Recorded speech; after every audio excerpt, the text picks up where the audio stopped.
Gemini, welcome to your December 2020 astrology and tarot reading. I'm filming this reading under your lunar partial eclipse.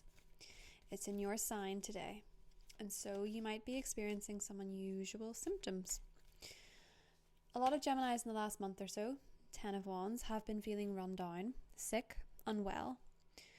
They may have been susceptible to colds, to viruses, to feelings of just even unexplained lethargy.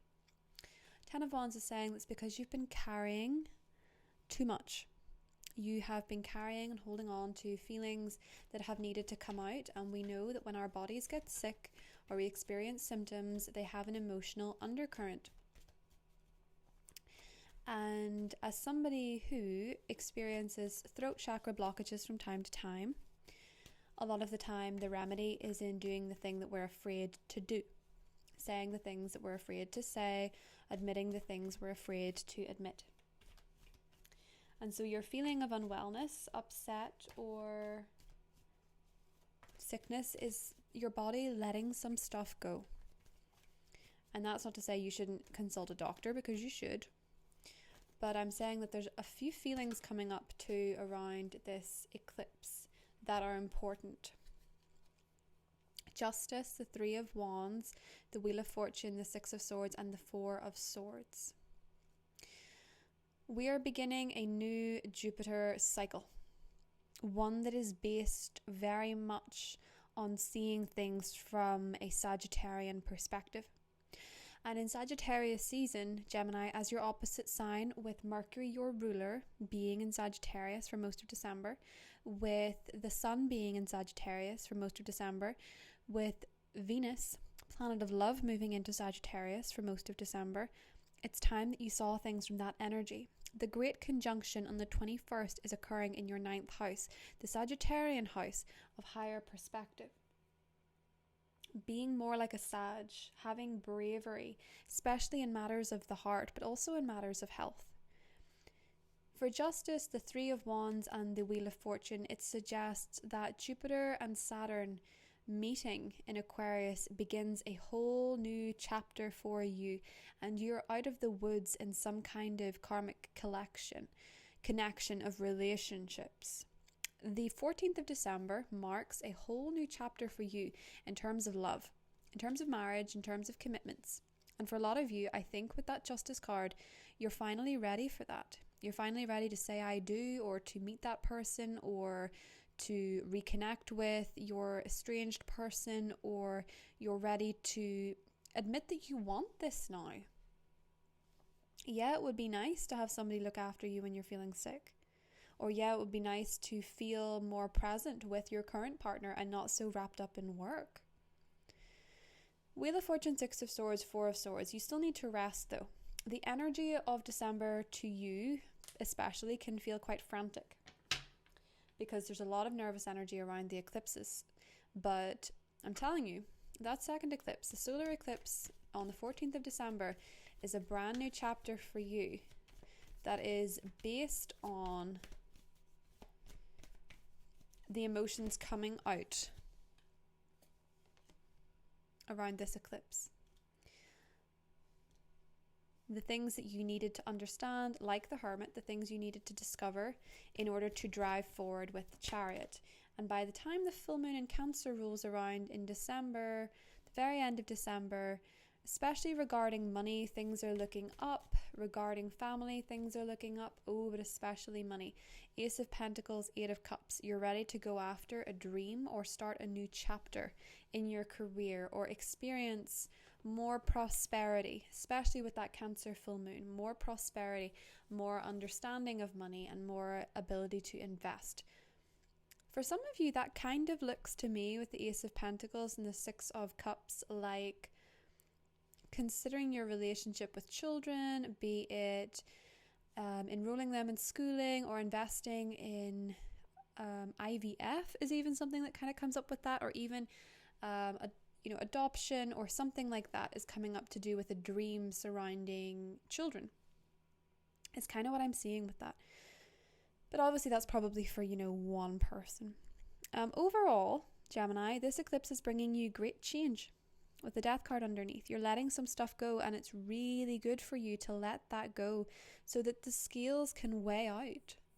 You know, with the Sagittarius energy, it's always a time of year for you where you're more ready for the new horizons that are coming up with that Six of Swords. You know, you're more ready to take that leap of faith, that intuitive leap of faith that isn't whimsical. It's actually based on profound experience that you have had, especially in work. I think for many of you, you're realizing at this point, you know, I have a lot of experience with this. I could maybe bump this up a level, or maybe I should go for this next step, or maybe I should decide on a new path, or maybe I can actually do this now. You know, if it's something you've been avoiding, especially if it's in education or in teaching. But there are new horizons beyond the shore that you've been on. Six of Swords in the middle of the reading. You are moving forward from the shore, and you're not coming back. You're letting this go, this Ten of Wands, this burden you've been carrying, this karmic burden, this family burden, this belief that if it worked out this way for your parents or your siblings, or, you know, it's almost like a feeling of family karmic curse that's no longer there. Or feeling like your business has been cursed. There's change afoot, there's fresh energy, but it requires a lot of bravery and a lot of courage.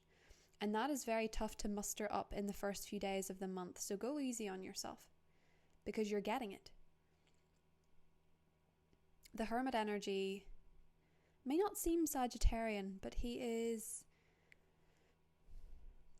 kind of like Jupiter in rags, where he is being philosophical and expansive, but he's doing it privately.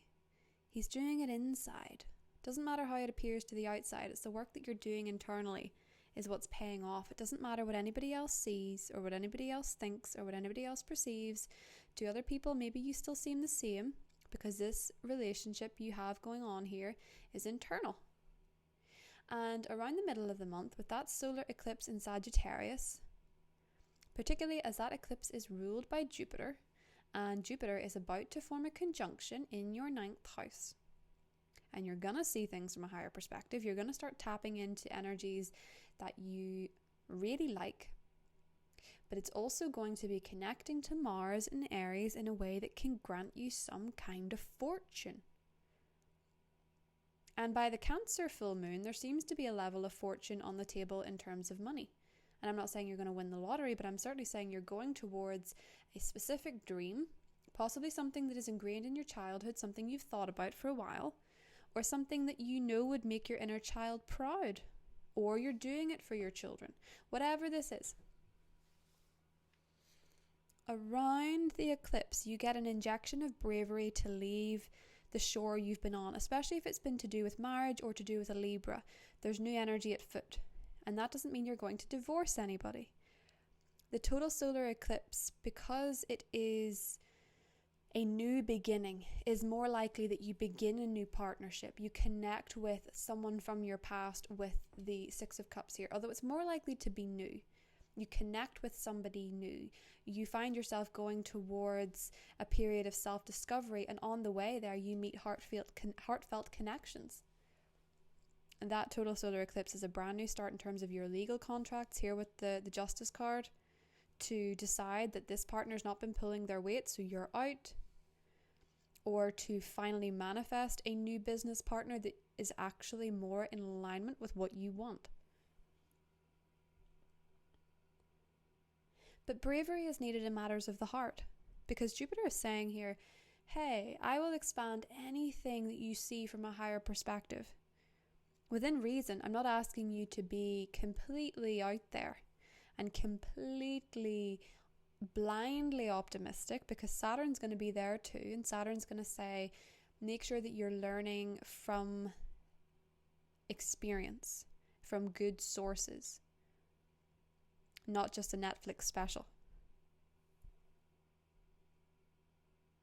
The lessons that you learn over the next year are really going to make you incredibly smart, incredibly wise, and incredibly able to see things from many perspectives, but also to manifest what you want on that basis of deeper understanding, to to see beyond the shore. There's a lot of travel here, and it's maybe for a lot of you it's short distance,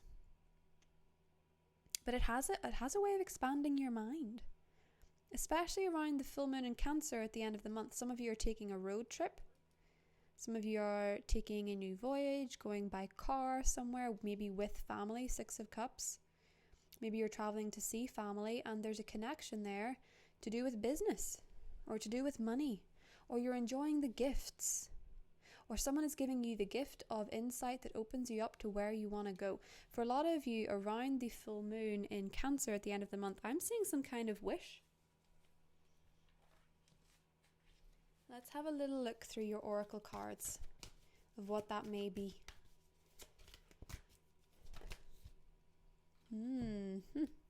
Man holding a heart, the 5th chakra. Now that's the throat chakra. I mentioned that. And action. So for a lot of you, there's good news surrounding a meal at the end of the month, possibly love. I think some Geminis may hear from someone who makes their heart beat a little bit faster. And it could be somebody you already know for some reason. What is that? I don't know. But with the throat chakra, you are singing more over the holiday period. You are communicating more, and you're going towards your goals. By the end of the month in Capricorn season, especially with business, you're off. And the black horse and the white horse symbolize, Gemini, the duality of your nature, a side of you that is action-oriented, that will go towards your goals through actual manifestation in the physical world, the things that you'll do, the actions you will take. But the white horse is the energy in your mind, being aligned with it, having a good mental attitude and a good perspective about it, and communicating. And for a lot of you, with that total solar eclipse in Sagittarius, your way of communicating and seeing somebody else's perspective is opening you up to new love or a reignition of love. And, the truth fears no questions. This month in Sagittarius season, everyone wants the truth, and you have to give it. You can't be seen to be, sneaky or anything like that. Even if that's not your fault, even if that's just Neptune's fog energy sort of clearing off, people will see your heart more.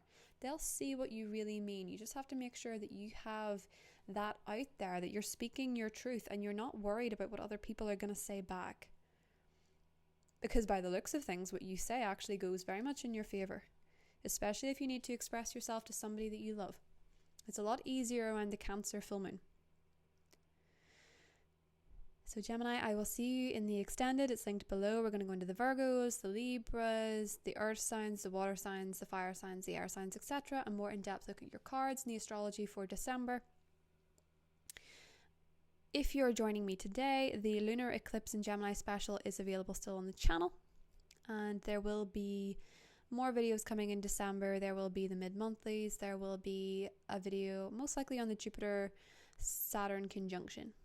So I will see you there. Have a wonderful December. Take care. Bye.